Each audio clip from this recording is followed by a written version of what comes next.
Hey, salut la team lactée! Alors, avant toute chose, comme le sujet du jour m'inspire, je voulais d'ores et déjà vous annoncer qu'il aura une suite, ou même plusieurs. Mais aujourd'hui, de quoi allons-nous parler? Ah ma foi, je vous propose du glamour, du sexy, du fleuri, de l'odorant. Allez, je suis joueuse, je vous laisse le générique pour trouver le sujet du jour. Et si jamais vous l'avez trouvé, eh ben n'hésitez pas à le mettre en commentaire.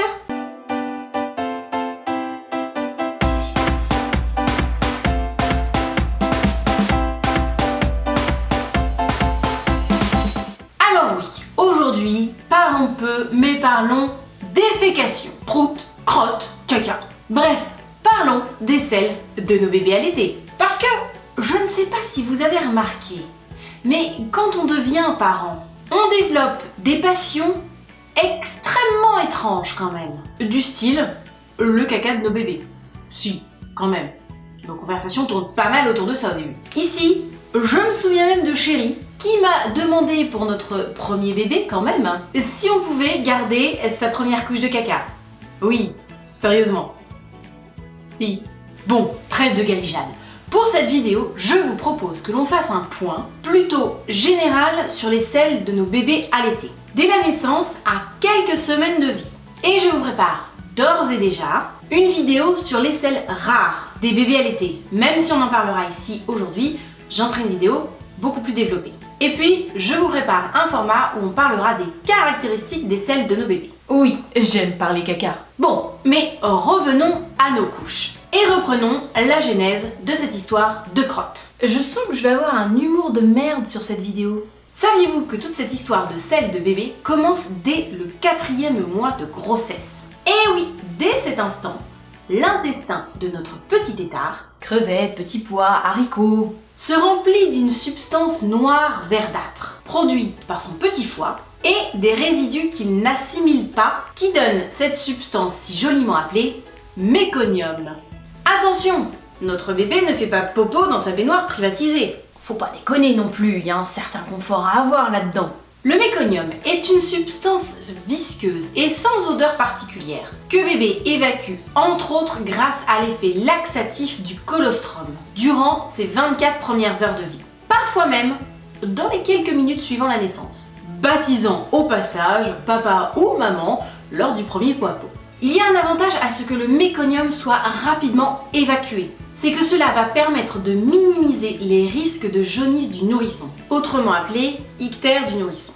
Mais en quoi diantre le popo de nos bébés aurait une incidence sur une éventuelle jaunisse? Eh bien ma Lucette, parce que le méconium contient de la bilirubine, qui provient de la dégradation de l'hémoglobine des globules rouges, et qui donne cette coloration jaune à la peau de nos bébés. Donc plus vite le méconium est éliminé, moins il y aura de bilirubine dans l'organisme, et donc moins bébé aura de risque de faire un ictère ou une jaunisse du nourrisson. CQFT. Un bon popo qui nettoie tout. En fonction de la montée de lait et du nombre de tétées efficaces, vers 3 à 5 jours, le méconium va avoir tendance à évoluer en selle normale. Un éventuel retard dans cette évolution pourra amener à consulter pour observer et accompagner l'allaitement, pour s'assurer que tout va bien et que bébé boit suffisamment de lait maternel et que notre lactation est bien stimulée. Une fois la montée de lait et la lactation à peu près bien en place, bébé devrait faire environ 2 à 3 couches de sel par jour. Les selles de notre chérubin sont alors jaune d'or, couleur œuf brouillé ou même moutarde. Ça paraît tellement mignon dit comme ça. Oula. Elles peuvent parfois prendre une couleur un peu verte.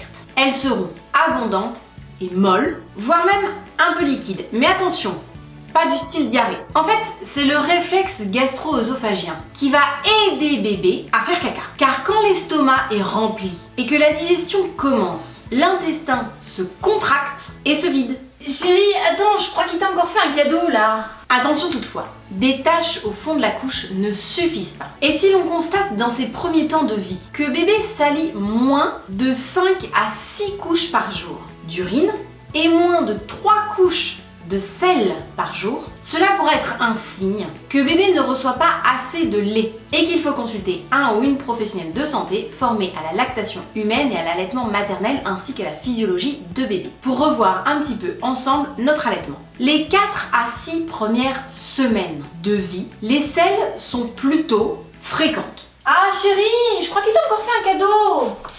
Ah, je crois que c'est encore pour toi mon amour. Eh bah t'y mets le paquet toi, chaton, tu voudrais pas le changer s'il te plaît? Et puis soudain, c'est le drame. Non, je plaisante.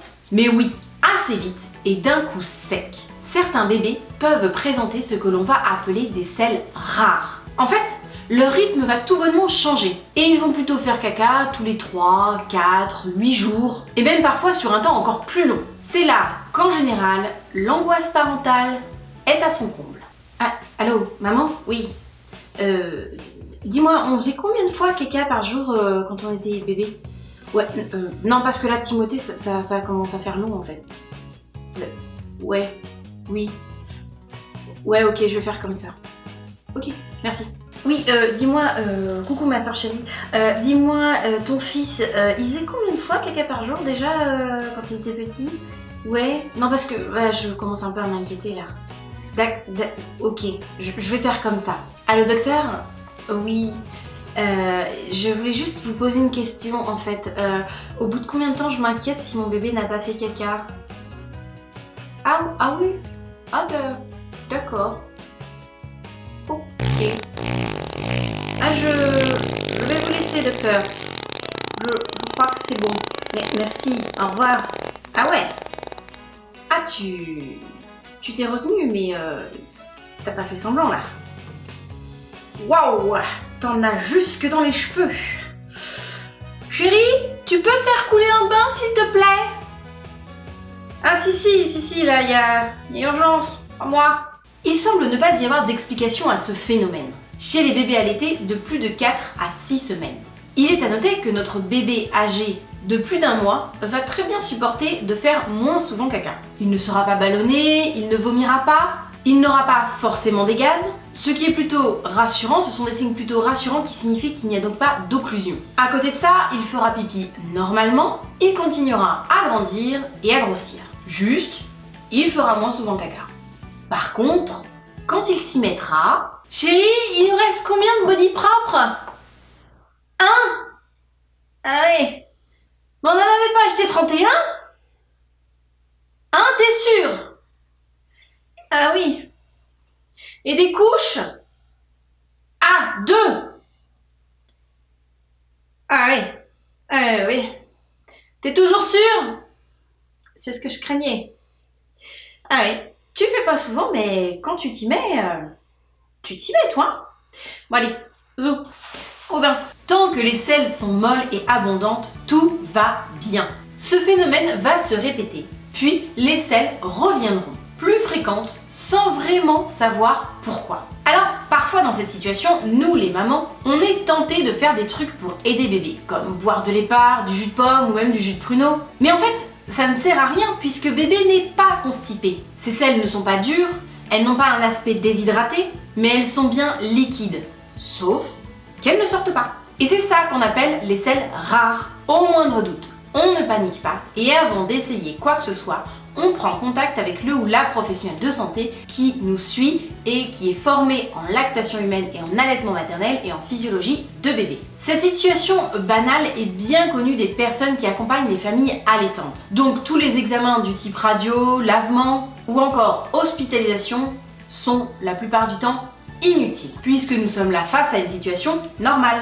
À noter tout de même que certains de nos bébés peuvent commencer à montrer une gêne au bout d'1 semaine, et dans ces cas-là, il ne faudra pas hésiter à les aider en leur faisant des petits massages du ventre, ou de profiter d'un change pour stimuler la zone anale. Parfois, juste passer un petit coton mouillé, ça suffit largement. Ici, je ne compte plus le nombre de jets de caca de notre fils à chaque fois que je le changeais et que je passais le coton pour le nettoyer sur les fesses, et vlan!